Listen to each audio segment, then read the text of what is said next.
Assalamualaikum warahmatullahi wabarakatuh. Selamat pagi, siang, sore, malam untuk semuanya ya. Balik lagi bersama saya, Fajrul Irawan. Kali ini saya akan mempresentasikan terkait bisnis pakaian muslim di bulan Ramadan ya. Kaitannya dengan menjaga bisnis yang berkelanjutan. Berikut saya langsung masukkan saja ke materinya. Peluang bisnis Ramadan, mengoptimalkan kebutuhan busana muslim. Bulan Ramadan merupakan periode yang membawa peluang bisnis unik bagi industri pakaian muslim, di mana permintaan terhadap busana seperti mukena, gamis, baju koko, dan aksesoris pendukung meningkat secara signifikan akibat tradisi ibadah, silaturahmi, dan perayaan Lebaran. Selain itu, momen berkah ini dapat dimanfaatkan secara strategis untuk membangun keberlanjutan usaha jangka panjang melalui pendekatan yang tidak hanya fokus pada penjualan sementara, tetapi juga pada penguatan hubungan dengan pelanggan, optimalisasi operasional, dan adaptasi terhadap fluktuasi pasar pasca Ramadan. Kita ambil contoh kasus ya. Sebagai contoh kasus, pertimbangkan sebuah usaha kecil bernama Modest Wear ya, yang berbasis di Jakarta. Pada Ramadan 2024, mereka mengalami lonjakan permintaan sebesar 150% untuk koleksi gamis modern, tetapi sempat mengalami kerugian karena kelebihan stok pasca Lebaran akibat produksi berlebih tanpa riset tren. Dengan menerapkan strategi pengelolaan stok yang lebih baik, seperti kolaborasi dengan influencer dan untuk memprediksi preferensi konsumen, kemudian diversifikasi produk ke busana kasual sehari-hari, mereka berhasil mengurangi limbah stok hingga 40% pada Ramadan berikutnya. Meningkatkan loyalitas pelanggan melalui program diskon berkelanjutan, serta mempertahankan pendapat stabil sepanjang tahun dengan ekspansi ke penjualan online. Kasus ini menunjukkan bagaimana pemahaman mendalam terhadap dinamika Ramadan dapat mengubah tantangan menjadi fondasi bisnis yang tangguh. Kemudian di sini ada kualitas dan pelayanan. Menjaga kualitas produk dan pelayanan adalah kunci untuk mempertahankan loyalitas pelanggan selama Ramadan. Dengan memberikan pengalaman berbelanja yang memuaskan, bisnis dapat menciptakan hubungan yang kuat, memastikan pelanggan kembali untuk membeli dan merekomendasikan kepada orang lain ya. Di sini kualitas dan pelayanan harus disajikan secara bersamaan ya teman-teman. Produk dengan kualitas tinggi namun pelayanan yang tidak baik ya atau buruk, itu konsumen atau pelanggan akan enggan ya untuk datang kedua kalinya. Jadi selain itu juga ya, kualitas yang tidak baik atau biasa saja, tetapi ketika pelayanannya itu baik dan ramah ya dan bagus, bisa jadi lebih menguntungkannya, tetapi akan lebih powerful ketika kualitas produk yang baik disandingkan dengan pelayanan yang baik pula, yang diharapkan dapat menaikkan retensi untuk pelanggan bisa kembali lagi ke outlet kita. Kemudian di sini terkait pengelolaan stok dan produksi. Pertama itu efisiensi. Pastikan proses produksi berjalan lancar tanpa ada gangguan apapun. Dengan demikian, semua tahapan dapat dilakukan secara efisien dan tepat waktu. Kemudian hindari kelebihan ya. Kelola persediaan dengan cermat agar jumlah stok tidak melebihi tingkat permintaan aktualnya. Hal ini akan membantu menghindari penumpukan barang yang berlebihan, serta mengoptimalkan penggunaan ruang dan modal perusahaan. Kemudian, poin selanjutnya sesuai kebutuhan ya. Pastikan tingkat produksi disesuaikan dengan tren pasar yang sedang berlangsung saat ini. Dengan demikian, perusahaan dapat memenuhi permintaan konsumen secara tepat serta menghindari risiko kelebihan atau kekurangan stok yang tidak diinginkan. Di sini ya, terkait pengelolaan stok dan produksi memang sangat krusial karena ini kaitannya dengan cash flow ya, atau arus kas yang kita miliki. Jadi penting sekali untuk merencanakan stok dan produksi ya, supaya tidak ada stok yang berlebih sehingga cash flow juga bisa lebih efisien ya, sehingga keuangan perusahaan bisa lebih baik dan bisa dialokasikan untuk hal yang lebih bermanfaat lainnya. Kemudian ini terkait dengan pemasaran yang jujur ya. Dalam bisnis pakaian muslim selama Ramadan, pemasaran jujur sangat penting. Membangun hubungan baik dengan pelanggan melalui komunikasi yang transparan dan perhatian terhadap kebutuhan mereka dapat meningkatkan loyalitas. Dengan memberikan nilai lebih dan kepercayaan, bisnis akan bertahan lebih lama dan berkembang secara berkelanjutan. Terkait pemasaran yang jujur di sini, mungkin teman-teman sudah sering melihat ya istilah black campaign ya, atau istilah lainnya adalah pemasaran yang tidak jujur juga bisa disebutnya ya. Di sini bisa dengan cara menjatuhkan kompetitornya, dengan meng-share hal-hal yang tidak benar ya, dan kita menjadikan produknya itu adalah produk yang kita tidak berkualitas, tetapi di delivery seakan produk ini itu melebihi kualitas yang kita sajikan ya. Jadi ini akan berdampak kurang baik ya, dan customer atau pelanggan itu akan dirugikan. Jadi untuk supaya brand kita itu bisa berkelanjutan ya, jadi penting sekali untuk pemasaran yang jujur ya, atau marketing yang jujur apa adanya ya teman-teman ya. Setelah kita melakukan pemasaran yang jujur, diharapkan pelanggan itu dapat menerima ya produk kita dengan baik, pelayanan kita dengan baik, sehingga timbullah retensi ya, atau pelanggan bisa repeat order untuk beberapa kali ke depannya, dan bisa menganjurkan, merekomendasikan produk kita kepada temannya atau ke lingkungan sekitarnya. Baik.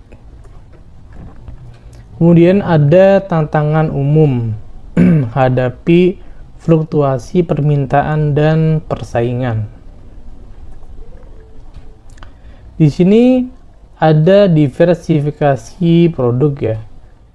Diversifikasi produk merupakan kunci untuk menjaga relevansi bisnis pakaian muslim sepanjang tahun. Dengan menawarkan berbagai pilihan seperti busana casual, formal, dan aksesoris, bisnis dapat menarik berbagai segmen pasar. Ini juga membantu mengurangi risiko fluktuasi permintaan pasca Ramadan. Terkait diversifikasi produk, di sini saya akan bawakan contoh kasusnya nih ya. Sebagai contoh kasus, pertimbangkan brand yang bernama Rabbani ya. Mungkin teman-teman juga di sini sudah cukup familiar ya dengan brand Rabbani ini.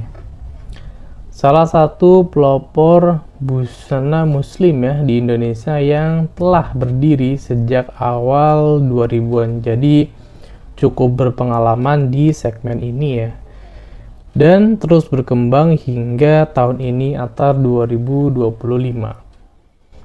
Awalnya Rabbani ini fokus pada kerudung instan dan hijab praktis yang mendominasi pasar selama lonjakan permintaan di bulan Ramadan. Rabbani sempat menghadapi fluktuasi penjualan signifikan pasca Lebaran akibat ketergantungan pada produk musiman.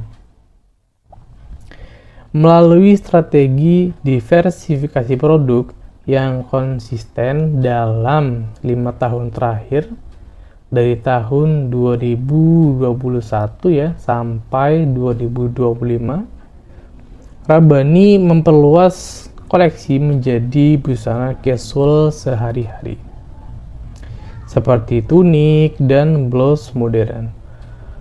Formalnya seperti gamis elegan dan setelan untuk acara resmi, serta aksesoris pendukung seperti scarf, tas, dan perlengkapan ibadah yang nyaman untuk berbagai segmen usia, termasuk pria dan anak-anak.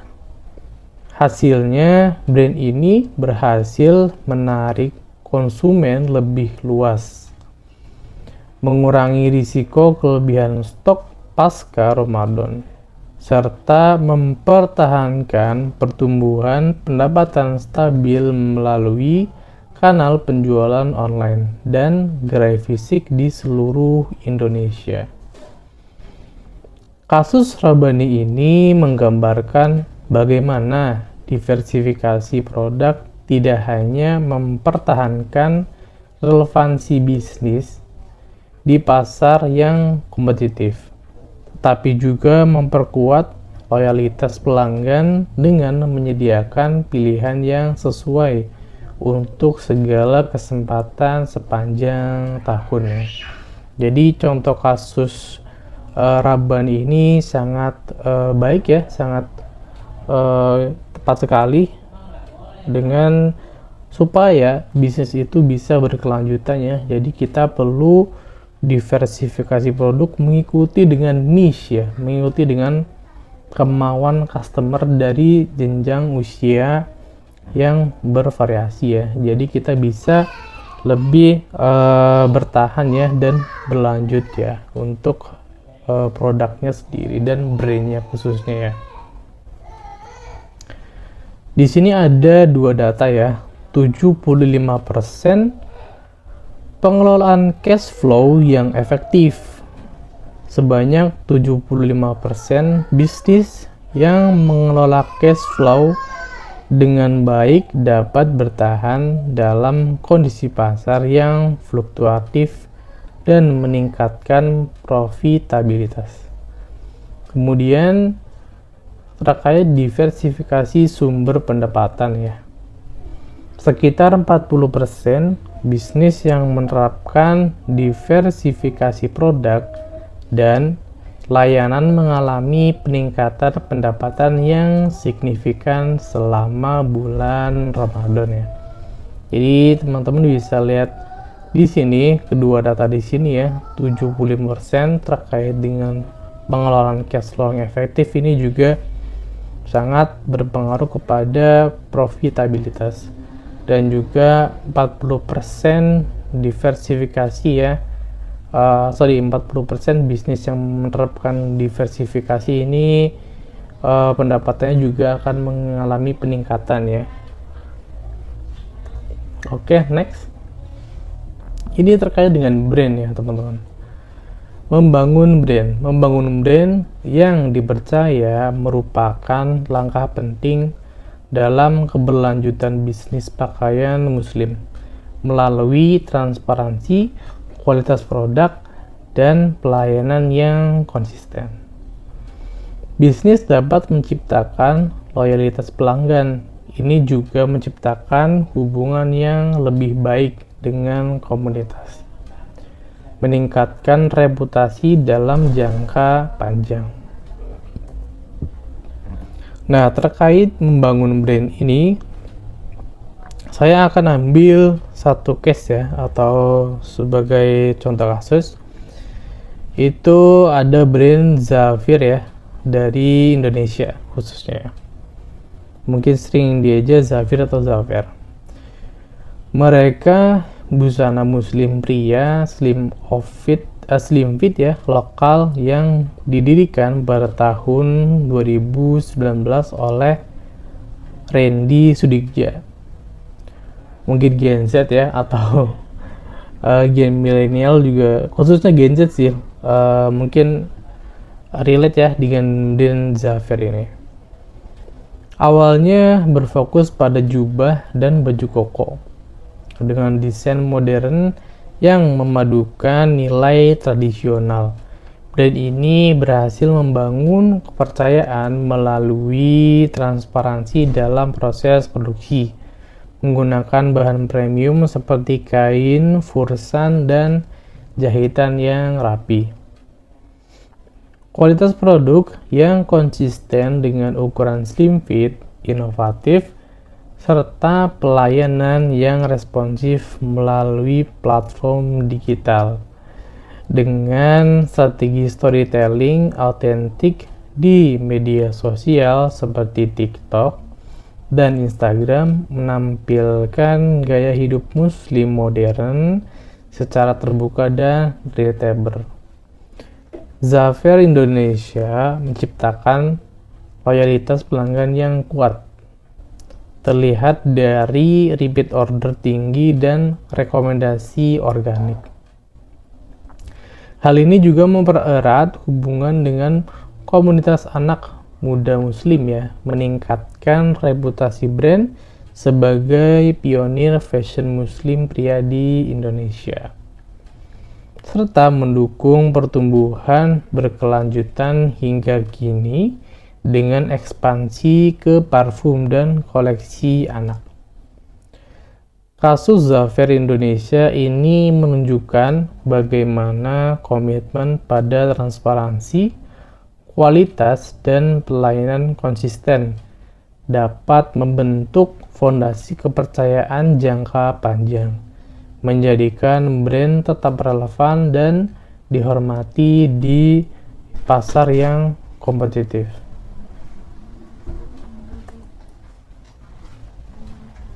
Kemudian terkait materi ini saya sajikan ringkasan poin utamanya ya. Jadi intisari presentasi tentang keberlanjutan bisnis ini. Bulan Ramadan menawarkan peluang besar bagi bisnis pakaian muslim melalui lonjakan permintaan. Tetapi keberlanjutan usaha memerlukan strategi jangka panjang yang bijaksana. Kelola produksi dan stok secara efisien dengan menjaga kelancaran proses, menghindari kelebihan persediaan, serta menyesuaikan dengan tren pasar untuk meminimalkan risiko fluktuasi. Prioritaskan kualitas produk, pelayanan prima, dan pemasaran jujur guna membangun loyalitas pelanggan, seperti yang berhasil diterapkan Zafir Indonesia melalui transparansi dan bahan premium. Lakukan diversifikasi produk ke busana casual, formal, serta aksesoris sebagaimana Rabbani dalam beberapa tahun terakhir untuk mempertahankan relevansi dan stabilitas pendapatan sepanjang tahun. Dengan pengelolaan cash flow yang efektif serta pembangunan brand yang dipercaya, bisnis dapat memanfaatkan berkah Ramadan secara optimal dan terus berkembang secara berkelanjutan di pasar yang kompetitif, teman-teman.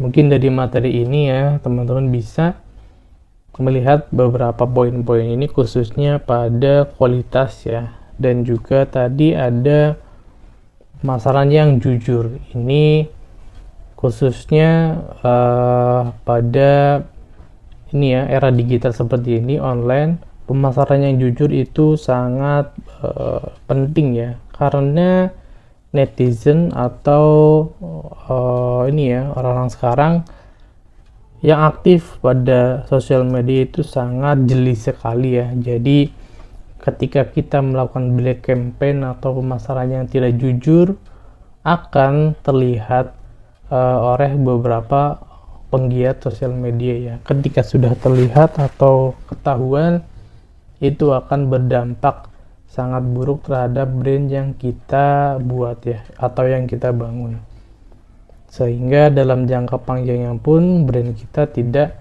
bisa sustain atau bertahan ya teman-teman. Kemudian di sini ada quote ya, yaitu kelola bisnis dengan bijak agar berkah Ramadan berlanjut dan berkelanjutan. Terima kasih. Sekian presentasi dari saya, Fajrul Irawan. Semoga bermanfaat ya teman-teman atas materi yang saya sampaikan. Bila ada yang ingin ditanyakan atau ingin berdiskusi, langsung aja chat di kolom komentar ya. Semoga membantu atas penjelasannya. Bila ada sharing, langsung saja, jangan sungkan. Sekian, terima kasih. Wassalamualaikum warahmatullahi wabarakatuh.